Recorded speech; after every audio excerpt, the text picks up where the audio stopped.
आप सबका super concept classes में स्वागत है। और आज की इस वीडियो में आप लोगों को क्लास 12 भूगोल का very very important subjective questions कराने वाला हूं। तो आप लोग वीडियो पर कंप्लीट बने रहिए। और इससे पहले मैंने आप लोगों को भूगोल का बहुत सारा वीडियो दे दिया है।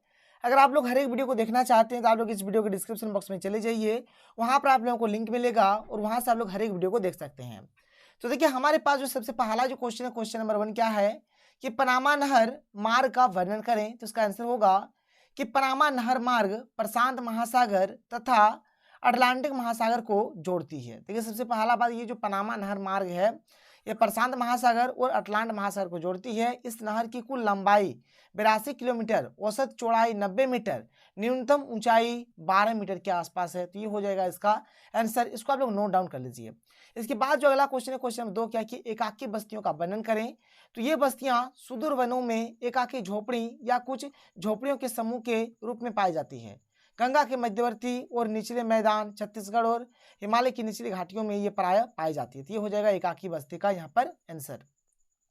आगे चलिए अगला प्रश्न देख लेते हैं। क्वेश्चन 3 यहाँ पर क्या है, वेरी इंपॉर्टेंट क्वेश्चन है कि ग्रामीण बस्तियों एवं नगरीय बस्तियों में क्या अंतर है। आप चाहे तो इस क्वेश्चन के आंसर को इस प्रकार से आप यहाँ पर लिख सकते हैं। एक साइड में आप यहाँ पर ग्रामीण बस्तियां लिख सकते हैं और एक साइड में आप यहाँ पर नगरीय बस्तियां लिख सकते हैं। इसका एक पॉइंट लिखिए, फिर इसका एक पॉइंट लिखिए, फिर इसका एक पॉइंट लिखिए, फिर इसका एक पॉइंट लिखिए, फिर इसका एक पॉइंट लिखिए, इसका एक पॉइंट लिखिए। इस प्रकार से आप लोग यहाँ पर कर सकते हैं भाई, ठीक है।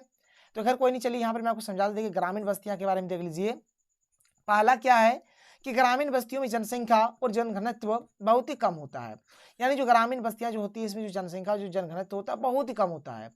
ग्रामीण बस्तियां छोटी होती है। जो ग्रामीण बस्तियां जो होती है ये क्या होती है, छोटी होती है।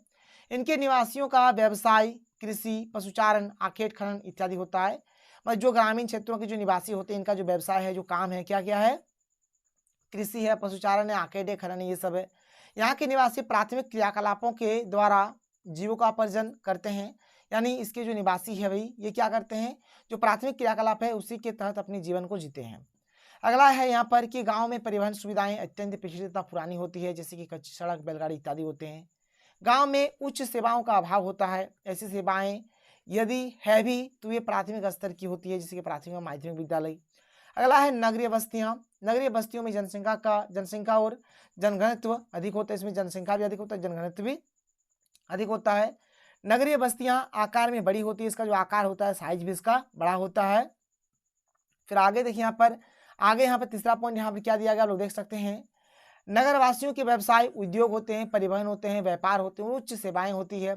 यहाँ के अधिकतर निवासी द्वितीयक, तृतीयक और चतुर्थ श्रेणी के क्रियाकलापों में संलग्न रहकर अपनी जीविका का उपार्जन करते हैं।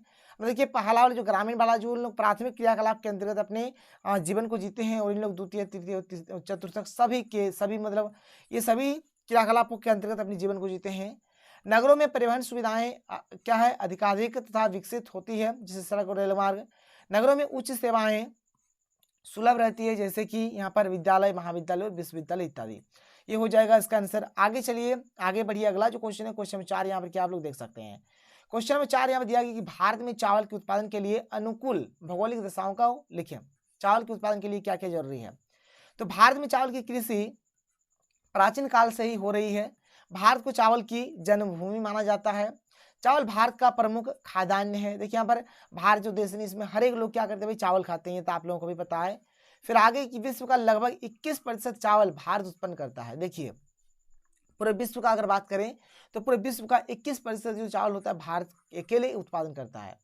भारत में चावल के उत्पादन के लिए अनुकूल भौगोलिक दशाएं कुछ इस प्रकार से आप लोग देख लीजिए। यहाँ पर एक एक करके मैं आपको समझाता हूँ। देखिए यहाँ पर पहला यहाँ पर क्या दिया गया आप लोग देख सकते हैं। सबसे पहला पॉइंट है यहाँ पर कि चावल की खेती वर्षा ऋतु में होती है, क्योंकि चावल की खेती के लिए हमें बहुत अधिक मात्रा में पानी की आवश्यकता होती है। मतलब इसमें भाई बहुत ही अधिक मात्रा में पानी चाहिए। चावल की खेती के लिए अधिकतम वर्षा 100 सेंटीमीटर होना चाहिए तथा अधिकतम तापमान 25 डिग्री सेल्सियस होना चाहिए। देखो भाई यहाँ पर वर्षा 100 सेंटीमीटर लगभग होना चाहिए, ठीक है, और यहाँ पर तापमान लगभग 25 डिग्री सेल्सियस, ठीक है, ये होना चाहिए मैक्सिमम।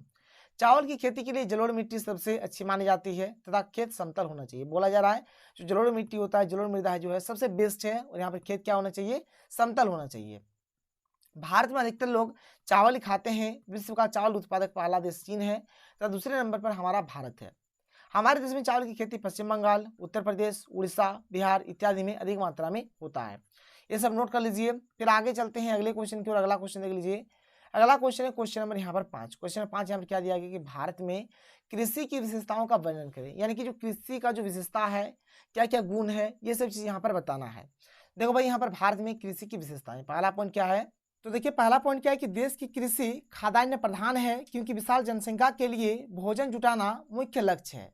कुल कृषि उत्पादन में 80% भाग खाद्यान्नों का होता है। देखो भाई यहाँ पर हमारा देश जो भारत है, इसमें एक बहुत ही अधिक मात्रा में जनसंख्या है, इनकी विशाल जनसंख्या है और सभी को खाने के लिए कुछ ना कुछ चाहिए। और हमारा जो देश भारत है, इसमें बहुत ही अधिक मात्रा में खाद्यान्न मतलब यहाँ पर उगाया जाता है।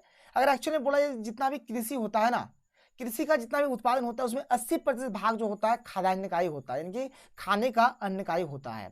इसलिए यहाँ पर इसको आप लोग सबसे पहले नोट कर लीजिए, ये इसका एक विशेषता हो गया। यहाँ पर आप अगर इतना लंबा चौड़ा नहीं लिखिएगा, आप सिंपल यहाँ पर लिख सकते हैं कि भारत देश में जो कृषि होता है भाई, इसमें अधिक मात्रा में खाद्यान्न का उत्पादन होता है। बस इतना छोटा सा पॉइंट अगर आप लोग लिख देते हैं, इतना बड़ा नहीं लिखने के बजाय अगर आप इतना सा भी लिखेंगे तब भी आपका काम बन जाएगा। इसके बाद आगे देखिए, जो हमारा जो दूसरा वाला जो पॉइंट है यहाँ पर क्या है कि भारत की जलवायु की विषमता के कारण यहाँ कई प्रकार की फसलें उगाई जाती है। एक ही खेत में एक साथ अनेक फसलें बोई जाती है। देखो भाई यहाँ पर बोला क्या जा रहा है कि भारत का जो जलवायु है ना, मतलब भारत का एक यहाँ पर विषम टाइप का जलवायु है। मतलब कभी देखिएगा कि कभी ठंडा लगता है तो कभी गर्म लगता है, मतलब मौसम में परिवर्तन होते रहता है, जलवायु में भी परिवर्तन होते रहता है। तो भारत का जो जलवायु है विषम जलवायु है। इसलिए यहाँ पर क्या होता है कि एक खेत में हम लोग अलग अलग टाइप का फसल यहाँ पर हम लोग बो सकते हैं। देश में आज भी कृषि पुराने ढंग से की जाती है। आप देखिएगा कि भारत जो हमारा देश है, इसमें पहले जिस प्रकार से खेती होता था, मतलब हल से, ठीक है, जिस प्रकार से जो भी पुराना तरीका था, बिल्कुल अभी भी वैसे ही पुराने तरीके से ही हमारा कृषि होता है। मशीनों का प्रयोग ना के बराबर किया जाता है, खाद का प्रयोग कम होती है और कृषक नई वैज्ञानिक विधियों को अपनाने में हिचकते हैं। ठीक है, जो भी नया विधि वगैरह आता है उसको यहाँ पर किसान उसको अपनाना नहीं चाहते हैं, क्योंकि अधिकांश भारतीय ग्रामीण किसान निर्धन और अशिक्षित है। पहला बात तो ये गरीब है, जो बड़े बड़े मशीन नहीं खरीद पाते हैं, और दूसरा बात क्या है भाई, वे अशिक्षित है, मतलब पढ़े लिखे नहीं है, उनको उतना आइडिया नहीं है कि किस प्रकार से क्या किया जाए क्या नहीं किया जाए, तो ये सब चीज़ के बारे में उनको उतना आइडिया नहीं है। इसके बाद जो हमारा अगला पॉइंट क्या है कि भारतीय कृषि मानसून पर आधारित है। भारत देश का जो कृषि है ना भाई, ये मानसून पर आधारित है। अगर वर्षा हुआ ठीक ठाक तो फसल भी अच्छा खासा होगा, अगर वर्षा नहीं हुआ ठीक ठाक तो फसल भी अच्छे तरीके से नहीं होगा। जैसे कि इस साल वर्षा ठीक से नहीं हुआ भाई, तो फसल भी उतने अच्छे तरीके से नहीं हुआ, तो ये हो जाएगा। इसके बाद अगला पॉइंट क्या है कि भारत में खेतों का आकार छोटा है, इस पर आधुनिक ढंग से कृषि करना कठिन है। देखो भाई यहाँ पर भारत देश में जो खेत होते हैं ना, खेतों का आकार बहुत ही छोटा छोटा होता है, इसलिए यहाँ पर आधुनिक ढंग से हम लोग कृषि भी नहीं कर सकते हैं। इसके बाद यहाँ पर जो अगला पॉइंट क्या है कि भारत में गहन कृषि का अभाव है, यानी भारत देश में गहन कृषि नहीं किया जाता है, जिसके चलते कृषि की भूमि अधिक होने के बावजूद भी फसलों का उत्पादन अत्यंत कम, ठीक है, यहाँ पर होता है, कर दीजिए, कम होता है। मतलब यहाँ पर बोला ही जा रहा है कि भारत में क्या होता है, गहन कृषि का अभाव है, मतलब यहाँ पर गहन कृषि ना के बराबर होता है।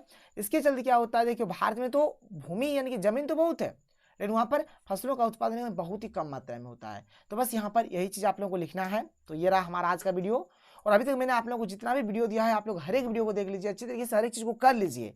आगे भी सुबह तक बहुत सारा वीडियो आने वाला है। अभी मुझे थोड़ा नींद नींद लग रहा है, पता नहीं मैं आपको ठीक से समझा पा रहा हूँ कि नहीं पा रहा हूँ।